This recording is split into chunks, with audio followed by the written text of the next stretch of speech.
Aslam friends, welcome back in Urdu villa. चलिए आइए अब हम नावल का पार्ट नंबर 14 स्टार्ट करते हैं। राजपूत महल में सफ़ी का बेटा तबशीर की बेटी परी के साथ बैठा कार्टून देखने में मगन था। सफ़ी की बेटी के आ जाने से मेराब की ममता की डूबती कश्ती को किनारा मिल गया था। वो हर वक्त बिल्कुल माँ के जैसे ही इस नन्ही बच्ची का ख्याल रखती। नवेरा का स्वयं करके सफ़ीर, अजहाद और तबशीर के हमरा राजपूत पैलेस आ गया था। उसका बेटा अपने बाबा को देखकर उसकी जानब भाग आया। सफ़ीर भाई, बीबी का कोई नाम सोचा है? मीराब ने अपनाइए से पूछा। फिलहाल तो ये आप ही की बेटी है भाभी, आपको जो नाम पसंद हो रख लें। सफ़ीर खान ने बेबी वापस मीराब को थमाई। रात का खाना वहीं राजपुर महल में खाकर सफ़ीर और उसका बेटा अपने घर आ गए थे। बाबा, मम्मी अब कभी नहीं आएगी? छोटे खान ने सफ़ीर के सीने पर सर रखे पूछा। इस 6 साल बच्चे को मरने का मतलब नहीं पता था, बस इतना जानता था कि मौत के बाद वो अपना आप बहुत दूर चला जाता है, वो कभी लौट कर नहीं आता। नहीं बेटा, वो आप कभी वापस नहीं आ सकती। सफीना उदासी से आ बढ़ी। मेरी छोटी बहन भी वापस नहीं आएगी। अचानक उसे अपनी बेबी सिस्टर की बहुत याद आई थी, जिसे वो दोनों मेराब के पास ही छोड़ आए थे। वो अभी बहुत छोटी है बेटा, हम अकेले उसे नहीं संभाल सकते, इसलिए उसके कुछ बड़े होने तक वो मेराब चाची के पास ही रहेगी, फिर हम उसे वापस ले आएंगे, ओके? सफीन ने बहुत के लफ्ज को खींच कर बोला। छोटे हान ने फीका सा मुस्कुराकर सर असबाब में हिलाया और आंखें मोद ली। सफीर हान हल्के हाथ से बेटे की पीठ थपथपा कर सुलाने की कोशिश करता रहा, अलबत्ता खुद उसकी आंखों से नींद कोसों दूर थी। अल्लाह की रजा से मेराब और आजाद के हाथ दोबारा खुशियों की आमद हुई, पर दूध का जला दही भी फूक फूक कर पीता है कि मुतराब्दी इस मरतबा आजाद का तौबा रिस्क लेना आमादा नहीं था। इसलिए मेराब का तीसरा महीना शुरू होते ही उसने इरा चच्ची और मेराब को कामयाब चाचू के पास अमेरिका भेज दिया। वहीं दूसरी जानब पाकिस्तान में इलेक्शन की मुहिम का आगाज हो चला था। आजाद डैड को दोबारा जितवाने की कोशिश में जत गया था और खुशकिस्मती से वो जीत भी गए। इस दिन मेराब की ड्यू डेट थी। आजाद अभी तक पहुंचा नहीं था। दुबई एयरपोर्ट पर उसकी फ्लाइट कुछ घंटे मुअत्तल हो गई थी। आजाद जब वाशिंगटन डीसी में लैंड हुआ तो रात के 11 बज चुके थे। मेराब की डिलीवरी हो चुकी थी। सॉरी, देर हो गई। आजाद ने नींद रात मेराब के सहारे बैठ अपनी देरी पर माजरत चाही। नहीं, देर आए दुरुस्त आए, जो होता है हमारी बेहतरी के लिए होता है। मेरा ने उसे इत्मीनान दिलाया। आजाद उसकी पेशान में मोहब्बत भरा बोसा देते हुए मशकूर हुआ और साथ बैठक हुए बेबी कार्ड के पास आया। मुस्कुराते हुए झुककर उसके सिर्फ वसवे मासूम सी एंजल को गोद में उठाया। वो बूढ़ी आंखें खोलती हुई चिपकाते हुए बाबा को देखने लगी। मेरी शहजादी। आजाद ने अपनी बेटी के एक गाल को बोसा दिया। मेरी बेटी। इसी अंदाज से उसने दूसरे कप अपना लम्स छोड़ा। मेरी रूही। बेटी की पेशानी पर लब रखते हुए उसने बेटी का नाम मुतहिब किया। आजाद बेबी रूही को गोद में लिए हुए वापस मेराब के पास आया, उसके सामने बैठ गया। आजाद के कंधे पर सर टिकाए मेराब काफी देर तक अपनी बेबी रूही को देखती रही। बेबी रूही कभी मम्मा को देखती तो कभी बाबा को। वाकई बेटियां अल्लाह की तरफ से रहमत होती हैं और इस रहमत को पाकर आजाद और मेराब की जोड़ी खुशियों से बढ़ गई थी। रूही के फाइनल एग्जाम्स हुए 1 हफ्ता हो गया था। वो पाकिस्तान वापस जाने से पहले इससे मिलना चाहती थी और इजहार मोहब्बत करना चाहती थी। यूं ही एक दिन वो शॉपिंग मॉल में एबी के आने की मुहिम सी उम्मीद के साथ घूम रही थी, जब एक इश्तिहारी बैंड्स पर रूही की नजर पड़ी। वो घोड़ों की रेस के बाबत मालूमाती बैंड्स था। एक झुमाके से रूही के ज़हन में एबी के स्टडी रूम में पड़े घोड़ों के मुजस्मे और फ्रेमशुदा तस्वीर याद आई। रूही की आंखें चमक उठी और होंठों में मुस्कुराहट फैल गई थी। वो समझ गई थी कि एबी उसे कहाँ मिलेगा। उसने तेजी से हैंडबैग से अपना मोबाइल निकाला और बैंड्स पर दर्ज मालूमात नोट करने लगे। रेसिंग कोर्ट में शाहीकीन की गर्मा गर्मी थी। मैदान में तमाम नस्ली घोड़े अपने घुड़सवार के आगे खड़े रेस के लिए तैयार हो रहे थे। ये भी हिफाजती हेलमेट में मलबूस अपने घोड़े पर सवार हुआ। लोगों के हजूम में आंखों पर ग्लासेस लगाए और हजाब के ऊपर ही काय बुआई कैप पहने हुए शान से बैठी हुई रूही को वह दे चुका था। उसे नजरअंदाज करके एबी घोड़े की गर्दन को सहलाते हुए उसके लगाम मजबूती से थामे रेस की जाने मतवजो हुआ। फायर की आवाज के साथ ही रेस का आगाज हुआ। सबसे आगे एबी का और एक और घुड़सवार का घोड़ा था। एबी ने यूं ही झुके हुए घोड़े की गर्दन पर 3 दफा थपथपाया तो उसके पैर में मजीद तेजी आ गई और सबसे पहले रिबन पार करके गुजर गया। माहौल तालियों से गूंज उठा। मुबारक हो, मुझे पता था तुम ही जीतोगे। रूही ने मुबारकबाद पेश करते हुए शाने उठाए। एबी की नजर को देखकर दूसरी जानब मुड़ गया। रूही ने मुंह बसोड़ते हुए उसे घूरा। कैसे आना हुआ?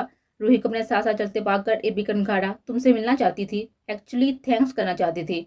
रूही एक लंबा कदम लेकर उसके सामने आई और अपने मुकम्मल ड्रेसिंग और सर पर लिया स्कार्फ को दिखाया। ये भी मैं साथ झटक कर आगे बढ़ गया। आज रात मिल सकते हो क्या?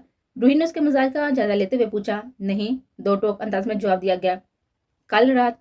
एक और उम्मीद बांधी गई थी। नहीं, दूसरा जवाब पहले से भी ज्यादा सख्त लहजे में था। परसों रात?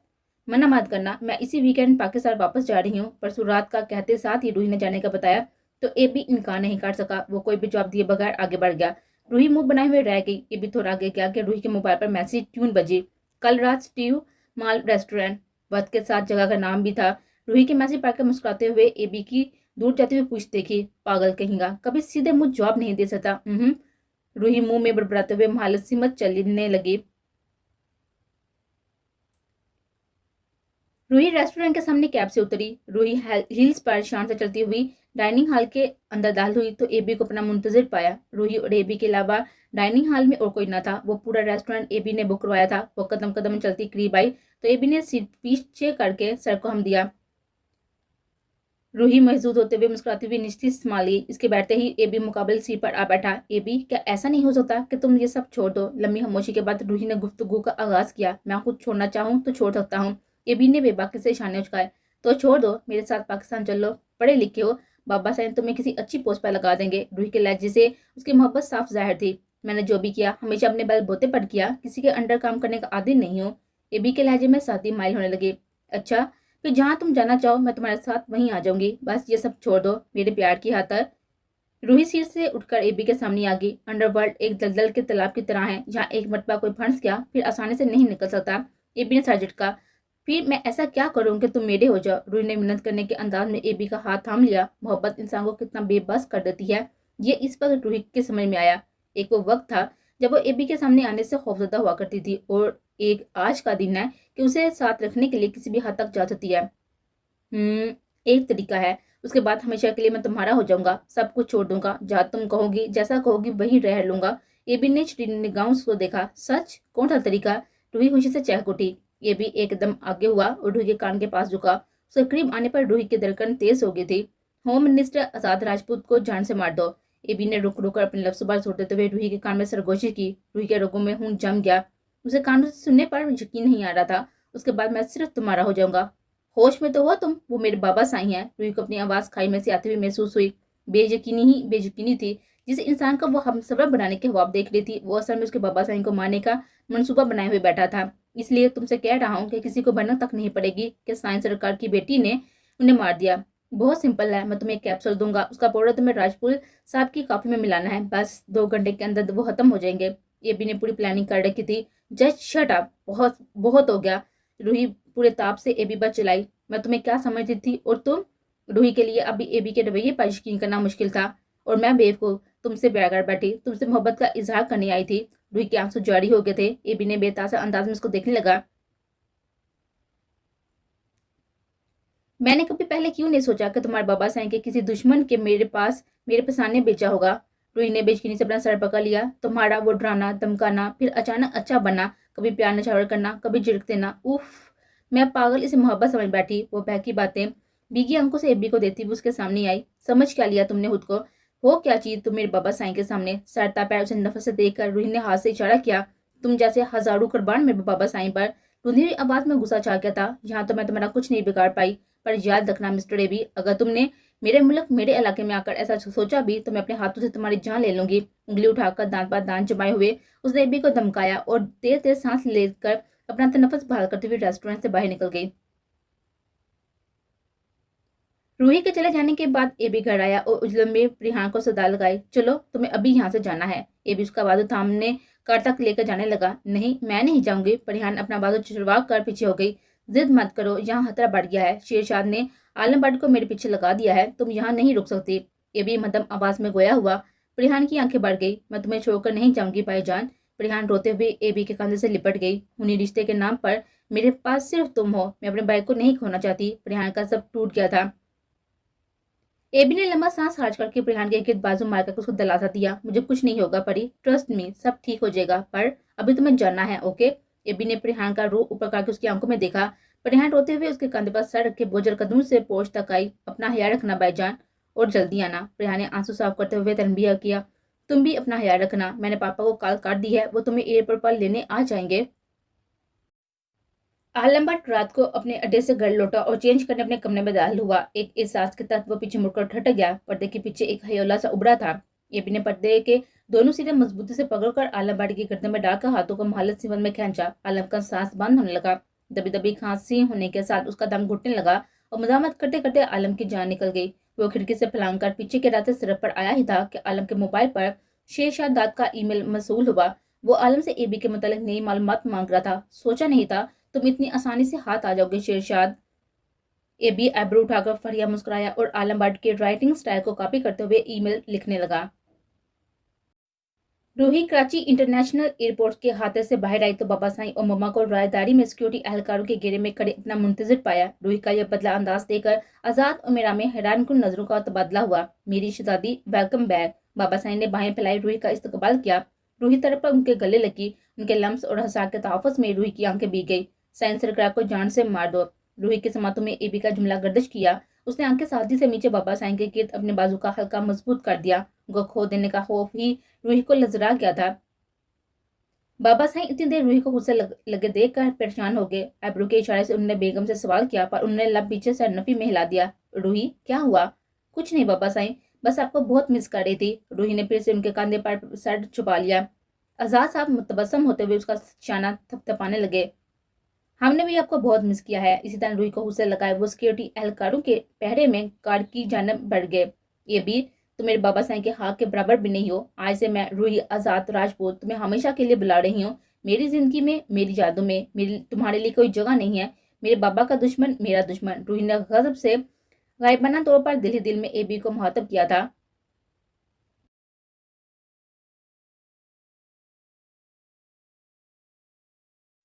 घर पहुंचने तक वो काफी हद तक समझ चुकी थी। राजपुर पैलेस के पोर्च में कार से उतरकर रूही ने मम्मा को गले लगाया। सॉरी मम्मा, आपसे मिली ही नहीं। रूही को अपने रवैये पर अफसोस हुआ। कोई बात नहीं मेरी बच्ची। मेरा आपने उसे गले उसके सर पर बोसा देते हुए कहा, यह हजाब कब से लेने लगी हो? रूही का हाथ थामे लॉन्च के अंदर दाखिल होते हुए मम्मा ने स्लाइची अंदाज में उसको देखा।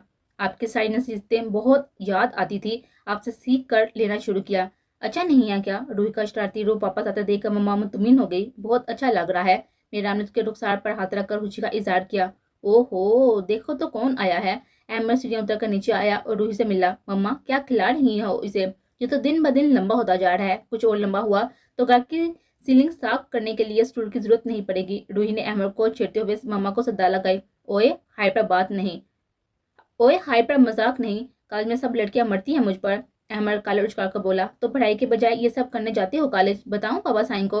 रूही ने उसके पास पर थपकी मारकर घूरा। बाबा साईं को सब पता है, वही तो मुझे टिप्स देते हैं। मम्मा भी तो उन्हें कॉलेज में मिली थी। अहमद ने शाने उचकाए और सोफे पर बैठे बाबा साईं को देखा। आजाद साहब अहमद को नहीं बल्कि उसके अकम में नजर आती मेहराब साहिबा को देख रहे थे। क्या बोल रहे हो अपनी मम्मा के सामने? आजाद साहब ने तेजी से अहमद को घूरते हुए हाथ से पकड़कर अपने पास बिठाया। यूं ही तो मैं नहीं कहती कि मेरे बच्चों को आपने बिगा कर रख दिया है। अरे बेगम, मजाक कर रहा था ये। साइंस सरकार ने दांत पीसते हुए मुस्कुराते हंसते हुए अहमद को फिर से घूरा। हाँ मम्मा, मैंने ऐसे मजाक में कह दिया था। अहमद ने बाबा साईं की मजीद डांटने से बचते फौरन से उनकी हमायत की। रूही, तुम इन बाप बेटे की बातों में ध्यान मत दो, आओ नाश्ता करो। बेगम सरकार ने उन्हें नजरअंदाज करके रूही को मुखातब किया। रूही अपनी फैमिली की इस मोहब्बत भरी नोकझोंक पर हंसती हुई अपने लिए नाश्ता निकालने लगे। दोपहर कुछ सोच जानने के बाद रूही लॉन्च में आई तो मम्मा को बड़े सोफे पर बैठे हुए पाया। रूही, सब ठीक है ना? जब से आई हो बदली बदली लग रही हो। बेगम सरकार ने मुझो को चेहरा। कुछ नहीं मम्मा, बस थक गई हूँ शायद इसलिए। रूही ने बहाना बनाया। मेरा ने उसका चेहरा हाथों में लिया। रूही, मैं माँ हूँ तुम्हारी। थकन, परेशानी, उदासी, खौफ, खुशी, गम, हर एहसास में फर्क करना आता है मुझे। उनकी शीरी कलामी सुनकर रूही उठ बैठी। ऐसा क्यों होता है मम्मा? जब हम किसी को अपने आप से ज्यादा चाहें वो ही दूर हो क्यों हो जाता है? मोहब्बत जिंदगी का एहसास दिलाती है, सर उठाकर जीना सिखाती है, कदम कदम पर साथ निभाती है, झुकाती नहीं है मेरी जान। अगर तुम्हारी लाख कोशिश के बावजूद भी सामने वाले को तुमसे तुम्हारी तरह प्यार नहीं है, उसे तुम्हारी कदर नहीं है, तुम्हारी खुशी का एहसास नहीं है, तो रुक जाओ, क्योंकि तुम कुछ भी कर लो वो कभी तुमसे मुलिस नहीं होगा। मम्मा ने बाएतमाद लहजे को समझाया। रूही ने सर इस बात में हिलाते हुए सर झुका लिया। वो मम्मा से अपने आंसू छुपाने की कोशिश कर रही थी। क्या तुम्हें यूएस में किसी से प्यार हो गया है? मीरा ने बेटी की पक्की सहेली बनते हुए सवाल किया। मेरे लिए बाबा साईं और आपसे बढ़कर कोई नहीं मम्मा, क्योंकि मैं समझ गई हूँ कि आप दोनों के अलावा कोई मुझसे मुखलिस नहीं है। आप दोनों के लिए मेरी जिंदगी भी कुर्बान। रूही आप जुदा होते हुए मीरा के साथ जा लगी। एक और भी है जिसे तुम अब तक अनजान हो रूही। मीरा ने दिल ही दिल में रूही के मनकू के बारे में सोचा। अस्सलाम वालेकुम दादा साईं। रूही भागते हुए लॉन्च में अंदर आई और सुल्तान साहब के सर से जा लगी। अरे हमारी शहजादी आई है। सुल्तान साहब ने लाडली पोती को थाम लिया। कब आई अमेरिका से? दादा साईं की खुशी उनके चेहरे पर से वाज़ह थी। बस कुछ दिन पहले। दादा साईं के हसार से अलग होकर रूही दादी जान ताई से मिली। उनके पीछे पीछे आजाद, मिराब और अहमद भी सबसे मिलते गए। रूही घर के बुजुर्गों से मिलकर पड़ी के कमरे में आ गई। क्या बात है दुल्हन? रूही ने सताइशी अंदाज में कमरे पर हाथ रख के पड़ी आपी को मुखातब किया। रूही परी से देखकर सरप्राइज हो गई। परी उससे 5 साल बड़ी थी, लेकिन दोनों में अच्छी खासी दोस्ती थी। तो आपने उन्हें एक मरतबा भी नहीं देखा आपी। रूही ने हाल अहवाल दराज करके परी से उसके होने वाले मंगेतर के बारे में पूछा। देखा नहीं है, बस डैड और दादा साइंस से सुना है। क्या मुझे अपने बचपन के निकाह के बारे में एक मरतबा सोचना चाहिए? उसने खुद से पूछा था। हाँ जरूर, अंदर कहीं से आवाज आई थी।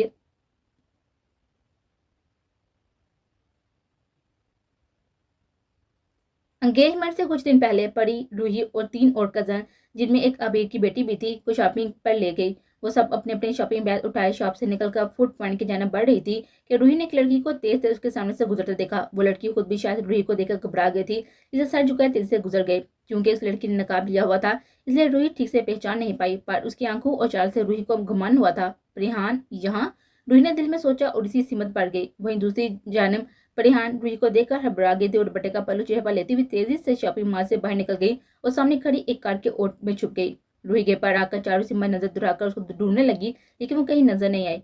नहीं, मुझे धोखा नहीं हो सकता, वो परिहान ही थी, इसलिए मुझे देखकर भाग गई। रूही डोर पर देखते हुए सोचने लगी, अगर ये परिहान है तो, अगर परिहान यहाँ है तो क्या एबी भी? सोचते सोचते रूही की आंखें बड़ी हो गई। कहीं वो बाबा साईं को नुकसान पहुंचाने तो नहीं आया? रूही को अपना सर भारी होता हुआ महसूस हुआ। उसने एबी की बात नहीं मानी तो एबी खुद बाबा साईं को माने आ गया। इस सोच ने रूही के पैरों तले जमीन निकाल दी। मैं कौन हूँ जो मेरे धमकाने से अपने मनसूबे से पीछे हट जाएगा? ऐसे कई वसवसों ने चारों तरफ से रूही को घेर लिया। अगर एबी पाकिस्तान में है तो फिर तो बाबा साईं की जान को खतरा है। मुझे जल्द अज जल्द उन्हें आगाह करना होगा। रूही ने चिप्स का टुकड़ा मुंह में रखते हुए सोचा। गाल लोड़कर रूही बाबा साईं की तलाश की, मगर वो कहीं नहीं मिले। वो तब शेर ताया और अबीर ताया के साथ शहर पर गए हुए हैं थे। रूही का मूड बिगड़ने लगा और परेशानी में इजाफा तब हुआ जब उसने बाबा साईं के मुहाफिजों और आजल को गड़बड़ देखा। आजल भाई, मुझे आपसे बाबा साईं की सिक्योरिटी के हवाले से जरूरी बात करनी है। रूही ने आजल को तन्हा पाकर गुफ्तगू का आगाज किया। आजल चौंक गया था। जी बोले शहजादी साईं। वो पूरी तरह मुतवज्जो हुआ। बाबा साईं की जान को खतरा है, कोई उन्हें मारना चाहता है, आप प्लीज उन्हें अकेला मत छोड़ें। रूही ने इल्तिजाई अंदाज में कहा। कौन उन्हें मारना चाहता है? एक गैंगस्टर है। रूही बात मुझसे करके वो आजल को एबी और अपने मतलब मजीद इंफॉर्मेशन देने से गुरेज थी। आप बिल्कुल फिक्र ना करें शहजादी साईं, मेरे इल्म में ऐसी कोई पेश गोई नहीं आई। आजल जो साइंस सरकार की पल पल की खबर देता था, रूही को अपनी ड्यूटी से मुतमिन करवाने लगा। आप समझ नहीं रहे, वो गैंगस्टर मुझे यूएस में मिला था, उसने मुझे खुद बताया है वो बाबा साईं को मारना चाहता है। रूही रो देने को हो गई थी और आदिल परेशान हो गया। अच्छा, मैं दोबारा चेक करता हूँ। कुछ नहीं होगा बाबा से, कुछ नहीं होगा साइंस सरकार को। मैं पूरी टीम को अलर्ट कर दूंगा और आप प्लीज किसी और से इस बारे में जिक्र मत कीजिएगा। खुशी का माहौल है, सब परेशान हो जाएंगे। ट्रस्ट मी, मैं सब संभालूंगा। आज ने रूही को बावर करवाने की दोबारा कोशिश की। इस मरतबा रूही कदरपुर सुकून हो गई थी और अंदर चली गई। आजरपुर सोच अंदाज में उसे जाते हुए देखने लगा और फिर मोबाइल फोन निकाल कर एक नंबर मिलाते हुए सबसे अलग कोने में चला गया। उस शाम रूही अपने बेडरूम की बालकोनी में बैठी उफ में देखती सोचों में गुम थी। वो दिन उसे आज भी शीशे की मानस साफ याद था। बाबा साईं, मुझे ये शादी नहीं करनी। रूही ने सर दाएं से बाएं हिलाते हुए कहा। उसके सारे हिलाने से छोटे बालों